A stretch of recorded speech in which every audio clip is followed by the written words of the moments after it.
Ya, Assalamualaikum warahmatullahi wabarakatuh. Bertemu lagi kita di podcast Kardan Hasanah, Ramadan Berkah, Perbanyak Sedekah, Ibadah Istiqomah.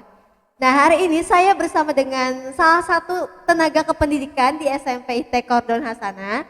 Beliau adalah Ustazah Trisna. Nah, beliau ini sekarang tengah mengandung nih.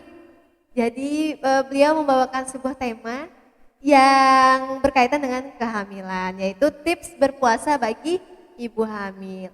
Nah, sebelum saya lanjutkan ke temanya nih, saya ingin bertanya dulu dengan Ustazah Trisna. Bagaimana Ustazah puasanya hari ini? Apakah dilancarkan? Alhamdulillah sampai saat ini masih lancar terus saja. Ya, alhamdulillah ya, masih dilancarkan, disehatkan ya. Semoga kita disampaikan kepada azan maghrib. Amin. Nah, saya ingin bertanya nih Ustazah, Ya. sekarang usianya berapa bulan? Usia kandungannya berapa bulan nih Ustazah? Sekarang sudah 6 bulan, sudah mulai gerak-gerak ya dedeknya baik. Oh ya, sudah Ya. mulai gerak-gerak ya Iya berarti ya. betul. Oke. Eh, Selama berpuasa dalam kondisi mengandung, apakah ada kendala nih Ustazah? Alhamdulillah sampai saat ini masih dilancarkan ya, masih kuat. Eh, Kemarin aja sih mas ada beberapa hari agak-agak down juga kan kondisi. Jadi saya skip dulu tuh, saya skip dulu puasanya. Jadi besok baru lanjut lagi seperti itu. Oh iya, jadi tergantung kondisi tubuh kita juga ya Ustazah ya. Ya. Kalau misalnya bisa berpuasa, kondisinya disehatkan, Mm-mm. alhamdulillah bisa menjalankan ibadah puasa. Tapi Ya. kalau merasa down, sebaiknya jangan ya Ustazah ya. Betul. Oke. Nah, selanjutnya nih Ustazah, kiat-kiat apa saja sih atau tips apa saja yang bisa Ustazah sharing nih ke kita agar tetap kuat menjalankan puasa, apalagi dalam kondisi yang tengah mengandung nih Ustazah. Ya, bagaimana Ustazah? Kalau saya pribadi yang paling utama itu niat ya, niat untuk berpuasa dan dipastikan kondisi kita dalam keadaan kuat, sehat. Jadi tidak membahayakan diri kita sendiri dan bayinya seperti itu saja. Ya caranya dengan harus memperhatikan asupan makanan yang dikonsumsi pada saat puasa, yang dikonsumsi pada saat sahur dan berbuka. Oh iya. Jadi yang pertama tuh niat ya Ustazah ya. Kalau Ya. misalkan kita tidak diniatkan, maka akan sulit ya untuk membangun diri kita dan harus percaya pada kondisi tubuh kita Iya, bahwa kita dan bayi yang tengah dikandung tuh bisa kuat dalam menjalankan tetap ibadah kuat puasa. seperti itu. Oke. Nah, selanjutnya Ustazah, biasanya apa saja sih makanan yang harus dikonsumsi untuk menjaga daya tahan tubuh kita, apalagi dalam kondisi tengah hamil Ustazah? Pada saat puasa ini biasanya kan yang saya lakukan itu yang paling utama itu sahur. Sahur kita harus sahur untuk memenuhi karbohidrat tubuh. Jadi saya harus makan nasi seperti itu. Jadi untuk kelengkapan yang lainnya seperti protein juga harus diselingi dengan ikan atau daging seperti itu. Jadi untuk kelengkapan yang lainnya untuk memenuhi serat juga harus sayur, buah seperti itu saja. Ya, jadi yang paling utama tuh nasi ya. Iya. Kalau kita tidak makan nasi itu bukan orang Indonesia ya katanya Ustazah ya. Laparnya cepat itu nanti. Iya benar sekali. Terus selain nasi ada untuk pemenuhan vitamin kita menggunakan sayur Iya, dan sayur. untuk seratnya buah dan juga dagingnya itu daging ikan dan daging itu untuk pemenuhan protein ya Ustazah ya. Harus seratnya harus terpenuhi karena ibu hamil ini kan rentan mengalami konstipasi atau yang susah buang air besar. Oh iya, jadi itu membantu ya. Iya betul. Selain itu juga saya menyelingi dengan kurma.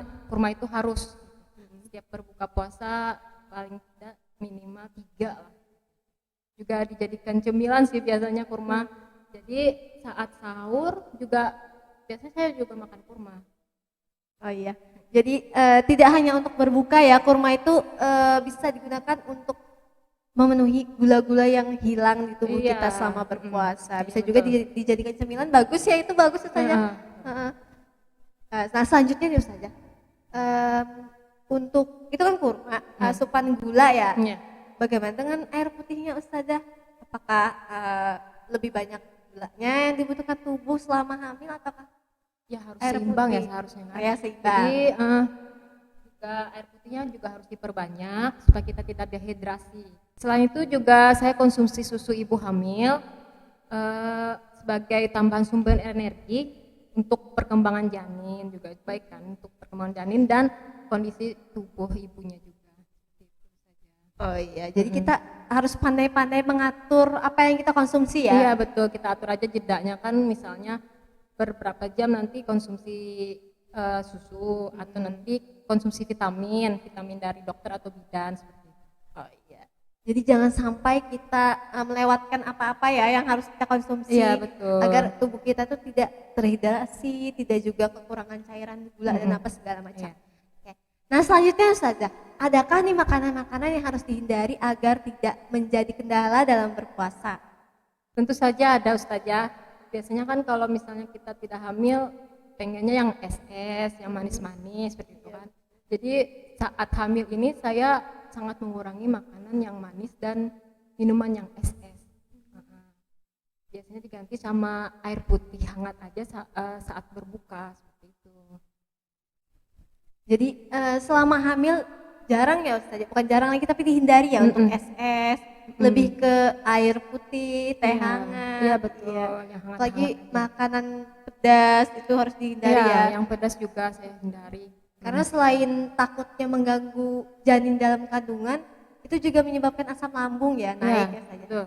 Iya. Padahal itu enak saja pedas, mantap banget saja. Betul. Iya, tapi sekarang harus dikurangi. Iya harus dikurangi, wah. Saya sepertinya tidak sanggup kalau tidak ada dua makanan itu ya, kalau berbuka ya. Jangankan yang hamil ya Ustazah, yang tidak hamil saja itu harus menjaga asupan makanannya, baik di bulan puasa atau tidak ya Ustazah ya.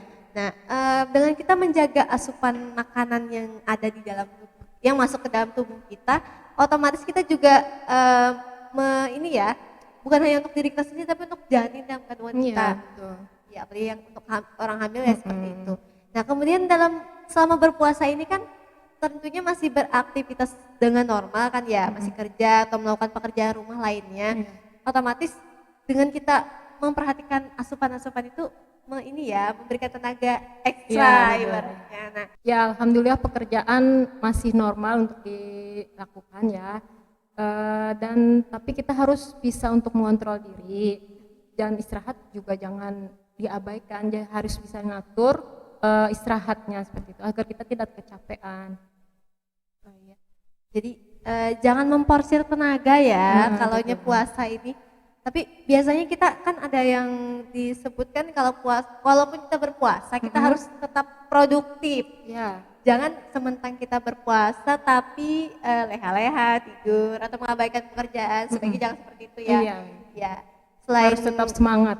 Semangat dan juga produktif agar puasa kita tidak hanya mendapatkan lapar dan haus saja ya, itu ya Ustazah ya. Nah, tapi jangan itu ya, jangan mengabaikan, walaupun produktif jangan mengabaikan waktu istirahat agar tidak kelelahan. Ya, karena kan yang tahu kondisi tubuh kita kan kita sendiri gitu. Jadi kalau misalnya sudah kelelahan atau udah down, udah kita istirahat dulu seperti itu. Apa ya, kata orang itu jangan dihajar semua gitu. Ya, harus kita rem-rem, jangan semuanya kita ambil lalu kerjakan dalam satu waktu. Ya, kita atur aja ya. Atur. Kondisi tubuh itu harus tetap fit ya walaupun kita dalam banyak pekerjaan. Oke, nah itu saja nih pemirsa yang bisa disampaikan oleh Ustazah Trisna atau Ustazah Trisna, adakah tambahan lagi nih untuk diangkat ke viewers kita? Saya kira sudah cukup ya, yang penting kita harus tetap semangat walaupun dalam keadaan hamil seperti ini kita berpuasa, tetap semangat dan berdoa semoga kita tetap dilancarkan sampai berbuka puasa seperti itu. Iya. Dan juga untuk kita yang tidak hamil nih, kita yang masih disehatkan, jangan mau kalah ya sama orang yang hamil yang tetap berpuasa, padahal tengah berbadan dua itu. Nah harus dijaga ya, tetap dijaga ya puasanya ya bagi kita yang disehatkan, yang tidak memiliki kendala ya Ustazah ya. Ya betul sekali. Oke, mungkin itu saja dari saya dan juga Ustazah Trisna. Jangan lupa nih kalian untuk pantengin episode-episode lainnya di podcast edisi Ramadan ini. Oke, saya cukupkan. Wassalamualaikum warahmatullahi wabarakatuh.